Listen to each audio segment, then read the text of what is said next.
¿Qué tal? ¿Cómo están? Vamos a hablar en esta clase sobre el nacimiento de la República y en particular sobre la constitución del Estado Nacional, eh, que es un proceso que va a empezar. Y el punto de partida de este proceso es el que queremos entender.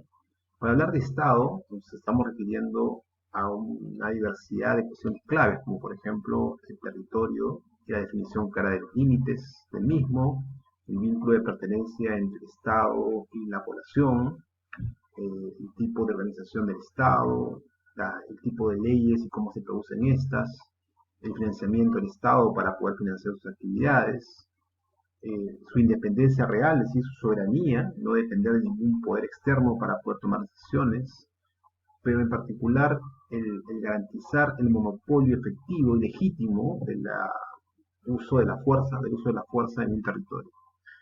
Y desde luego también saber cómo es que se toman decisiones en ese estado y si participa o no la ciudadanía o una parte de la población en este proceso. Entonces, el punto de partida de todos estos elementos es una debilidad muy grande. El Estado peruano nace en unas condiciones en las cuales sus ingresos son muy pobres, está endeudado por la guerra y pues no tiene fuentes importantes, la minería ya no es tan relevante y que por esa razón gran parte del ingreso del Estado va a depender de los tributos indígenas, inicialmente eliminado cuando logró la independencia, pero luego se tuvo que reponer porque era una manera de obtener ingresos. La élite económica y social del país era muy débil y tuvo que recurrir a la élite militar eventualmente para poder atender las necesidades de liderazgo del país. La economía colonial pues había acabado en un punto muy bajo al acabar la guerra de independencia y esto implicaba desde luego pues un problema muy serio de ingresos para el país y y todo ello pues conllevó una serie de cuestiones políticas, sociales, económicas muy significativas y representativas de lo que va a acompañar al Perú a lo largo del siglo XIX. Eh, por ejemplo, frente a la necesidad de un vínculo ciudadano universal, es decir, que el Estado y los ciudadanos se vinculen de una manera en la cual el ciudadano no tenga pues que hacer nada en especial, ni que su forma de votar, ni su forma de tomar decisiones en la vida política tenga que ver con la manera en que el Estado atiende sus derechos, pues ese tipo de Estado no se va a conformar aún. Lo que vamos a tener son estructuras clientelares en las cuales los derechos, las posibilidades de un ciudadano van a seguir dependiendo de los acuerdos que obtiene con los políticos, ¿no? Es decir, los políticos ofrecen acceso a ciertos bienes y servicios, a ciertos privilegios, a cambio de que la gente pues, lo apoye políticamente. Esto, desde luego, de una manera permanente, ¿no? Es decir, no era un tema solamente de un momento, sino que construían relaciones más estables. Y además, el acceso a estos beneficios también dependía de la corporación en la cual formabas parte, si eras parte de la corporación militar o eras parte de algún gremio, eso te daba acceso, ¿no?, a ciertos privilegios, que era muy parecido a la estructura estamental que hemos visto existía en el periodo previo. Entonces, esa estructura clientelar va a seguir existiendo. La élite militar que sobrevive a la guerra de independencia va a ser la que va a dominar el juego de acceso al poder. En lugar de una competencia pacífica por el poder, va a haber una competencia militar por el mismo. Y, y también estaba la discusión sobre cómo construir este Estado. Es decir, estaba claro que había una debilidad, pero la pregunta también era qué tipo de modelo de sociedad teníamos que construir. Hay una visión más modernizadora, ¿no?, que le podríamos llamar liberal, que estaba más interesado en transformar el país hacia una estructura más ciudadana, más de igualdad, eventualmente la, la idea de construir una nación, mientras que por otro lado teníamos una visión más conservadora que más bien buscaba recurrir al modelo virreinal y tratar de tener una estructura más autoritaria, patriarcal, patrimonial, estamental, corporativa. Y en estas dos visiones va a haber una pugna que se va a ver, por ejemplo, en los textos de la Constitución. Entonces, este es el escenario de partida. Y ese escenario se va a ver pues trastocado por la aparición de una oportunidad económica muy grande alrededor de la explotación del guano de las islas, un recurso muy importante para la actividad agrícola en las economías desarrolladas y también en otros lugares del mundo que requerían pues de fertilizantes para las actividades agrícolas. Y esto originar pues un conjunto de pugnas económicas, políticas alrededor del control del recurso. Eventualmente esto se va a resolver, ¿no?, a través de un conjunto de acuerdos, no necesariamente los mejores para el país, pero que eran acuerdos que empezaban a funcionar y que permitieron al Estado obtener muchos recursos, mucho dinero pudo ingresar a través del guano.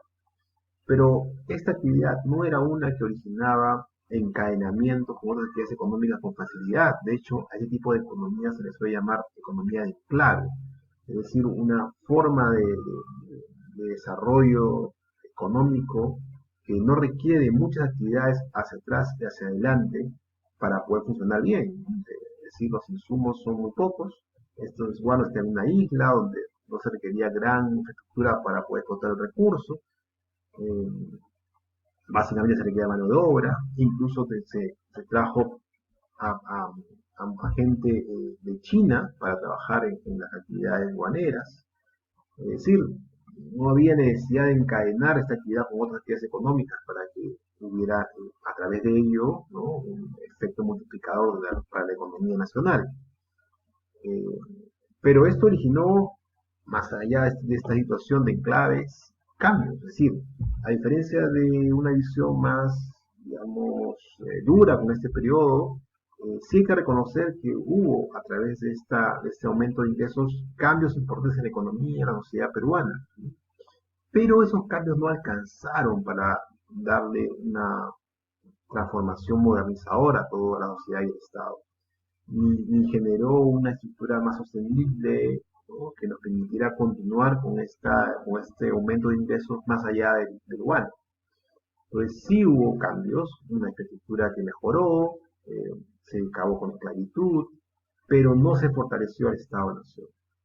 Y la sociedad tampoco cambió significativamente en algunos aspectos, en otros sí, desde luego más ingresos implicaba más gasto, consumo, pero por otro lado las prácticas de separación de sectores, ¿no?, heredera de la liberalización estamental continuó, ¿no?, en el cual eh, los ámbitos de la élite estaban reservados solamente para un grupo, el resto estaba en otros ámbitos que no deberían mezclarse ni, entre comillas, invadirse por unos u otros, ¿no? Entonces esto pues mantenía una estructura mucho más de separación, ¿no?, clara entre estamentos, más que una visión universal, ciudadana, igualitaria. Esto se combinaba desde luego con una visión racista sobre el tema indígena, ¿no?, supuestamente basado en criterios científicos que planteaban que eran las condiciones ambientales en las cuales se desarrolló la población indígena lo que generaba a su vez el tipo de cultura y el tipo de prácticas que tenía este grupo, y se pensaba que quizá la mejor manera era traer más población europea al Perú para de esa manera promover un mayor desarrollo. Desde luego, sectores civiles eventualmente pues están interesados en cambiar este rumbo y apostar más por una agenda de modernización liberal, pero es un grupo que llega tarde y sin mucha fuerza, ¿no?, cuando ya el desarrollo del guano estaba en su etapa de declive. Y por lo tanto no tuvieron la posibilidad de aprovechar el momento de mayor expansión para promover más este tipo de reformas. Cuando llegaron ya el periodo de auge estaba culminando, y desde luego pues eso también implicaba una menor posibilidad de usar el gasto público para promover cambios o reformas. La guerra con Chile liquidó finalmente este periodo, y implicó una caída impresionante de la economía. Se calcula que en un año se perdió el 30% del PBI como consecuencia de la guerra. Todo esto fue muy difícil de superar, hubo una crítica muy dura respecto de las consecuencias de la guerra, pero también de las causas, es decir, qué es lo que llevó al país a la derrota. Y una crítica muy, muy dura respecto a la élite que gobernó el país. A eso, pues, había que enfrentarlo, ¿no? Esa situación había que encararla y eso implicó el periodo de reconstrucción del país, el cual, pues, se realizó en condiciones muy complicadas. Tuvo el país que, por ejemplo, pues firmar acuerdos.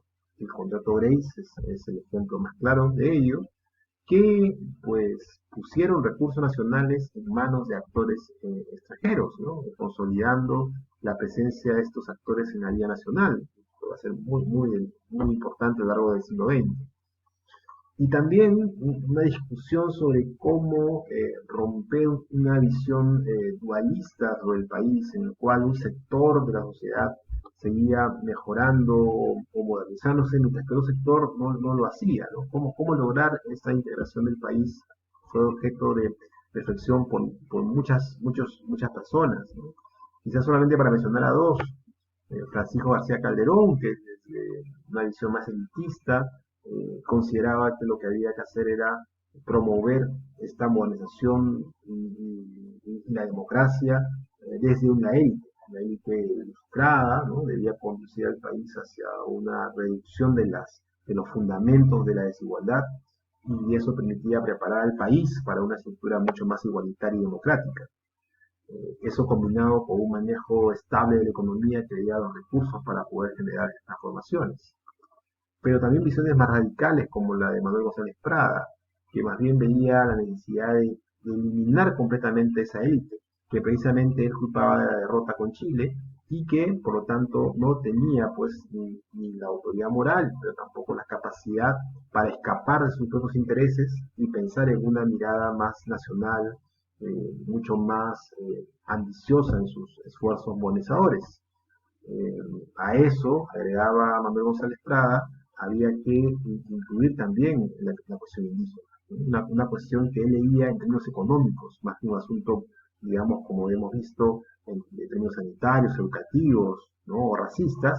Él más bien planteaba la cuestión económica, ¿no? Es decir, el tema era una condición de servidumbre y una condición de servilismo que pues originaba el problema, ¿no? Más bien lo que había que hacer es otorgar ciudadanía a la población indígena para que ese sea un actor central en la vida política del país. En fin, en este periodo de república temprana, pues hay sin duda un momento de crecimiento económico, un momento en el cual aumenta la capacidad del país, gracias en particular al guano y de Guarzalique. Pero luego la crisis de estos recursos, más la guerra con Chile, va a originar una caída tremenda de lo logrado en el largo del siglo. Y pues sí, vamos a cerrar, ¿no? El siglo XIX con una situación pues muy difícil, ¿no? Que va a tener que ser atendida por la tarea de reconstrucción y que luego pues va a ser eventualmente revertido ya, pero un esfuerzo que va a ocurrir en el siglo XX.